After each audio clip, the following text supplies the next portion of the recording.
Olá, bem-vindas e bem-vindos a mais um Mergulho Profundo. Olá? Hoje a gente vai explorar uma conexão bem interessante que as fontes que a gente analisou sugerem. Sim, uma ligação fascinante. Entre uma visão antiga, lá do profeta Ezequiel, no Antigo Testamento, Certo. e como ela parece ter um eco, séculos depois, num conceito do Apocalipse, o tal do selo de Deus. Exato.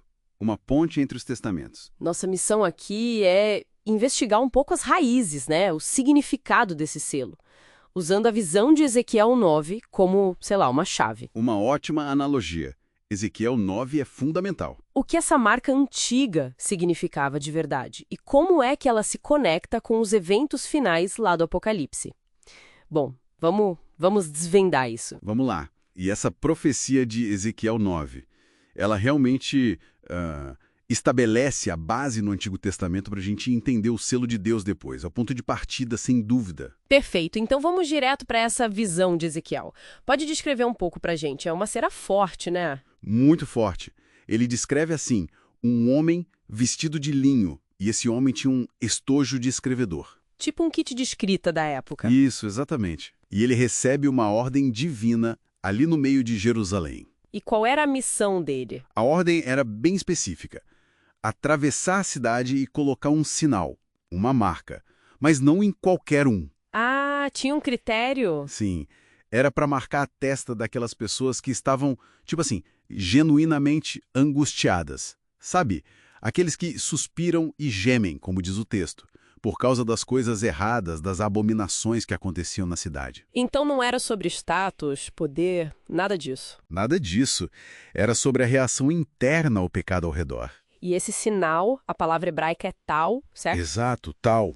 É a última letra do alfabeto hebraico antigo. Interessante. E o que mais se sabe sobre ela? Bom, a forma dela, curiosamente, lembrava um X ou talvez até uma cruz, dependendo da escrita da época. Mas o ponto-chave mesmo que as fontes ressaltam muito Sim. é o critério para receber essa marca. Não tinha nada a ver com posição social, família, nada externo. Era puramente sobre o caráter. Caráter. A disposição interna da pessoa. Isso. Identificava quem se entristecia de verdade com o pecado e, mais importante, se mantinha espiritualmente separado daquilo. É uma ideia bem profunda para a época, né? Essa ênfase no coração. Nossa, muito. Fica bem clara essa distinção.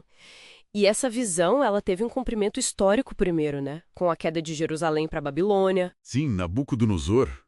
A tradição diz que os fiéis marcados foram poupados ali. Mas as fontes que a gente viu sugerem que a história não acaba aí, né? Que essa marca apontava para algo maior. Precisamente. É como se Ezequiel plantasse uma semente ali. Essa visão lança uma sombra longa, sabe? E encontra um eco, uma correspondência bem mais tarde.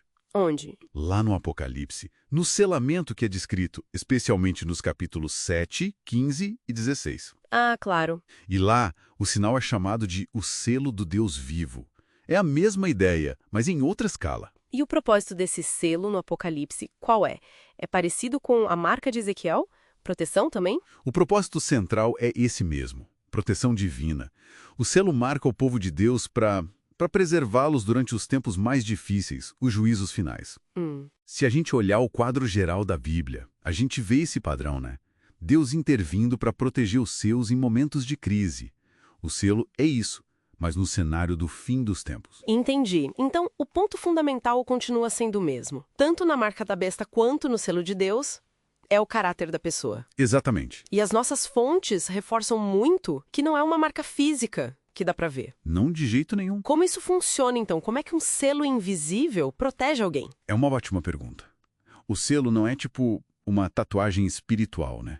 É algo mais profundo. Certo. Ele simboliza, primeiro, propriedade divina.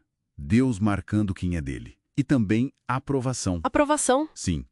E a testa, nesse contexto bíblico, muitas vezes representa a mente, as convicções, o centro da vontade. Ah, tá. A sede das decisões. Isso. Então, ter o selo, ou o nome de Deus na testa, como o Apocalipse também fala, significa ter a mente e o caráter alinhados com Deus. Significa ser transformado à imagem de Cristo pelo Espírito Santo. Uma transformação interna profunda. Exato.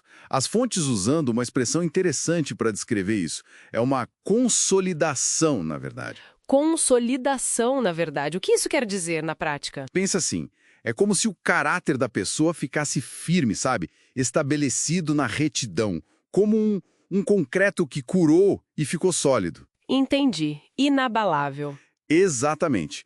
A pessoa selada está tão firmada na verdade, na lealdade a Deus, que ela se torna espiritualmente inabalável, mesmo no meio do caos. É um estado de maturidade, de firmeza espiritual que Deus e os anjos reconhecem, e é isso que garante a proteção divina. Nossa, faz muito sentido. Então, se a gente for juntar as peças, a marca lá em Ezequiel parece ser o primeiro esboço, né? Mostrando que Deus olha para a resposta interna ao pecado e protege os fiéis. Isso, a semente. E o selo em Apocalipse pega essa mesma ideia e amplifica. Mostra essa proteção divina no clímax da história. Mas a base é a mesma. Esse caráter consolidado, firmado na verdade. Perfeito. É o mesmo princípio divino em ação em momentos e escalas diferentes. O método de Deus para identificar e proteger os seus é consistente. Olha para dentro, para o caráter que foi desenvolvido e provado. Então, resumindo o nosso mergulho de hoje, a visão de Ezequiel 9 é como uma lente, né? Uma lente poderosa. Ajuda a gente a ver que o selo de Deus lá no Apocalipse não é um amuleto, não é uma marca externa qualquer. De forma alguma. Mas é um reflexo da fidelidade que está dentro da pessoa, do caráter que foi moldado pela verdade.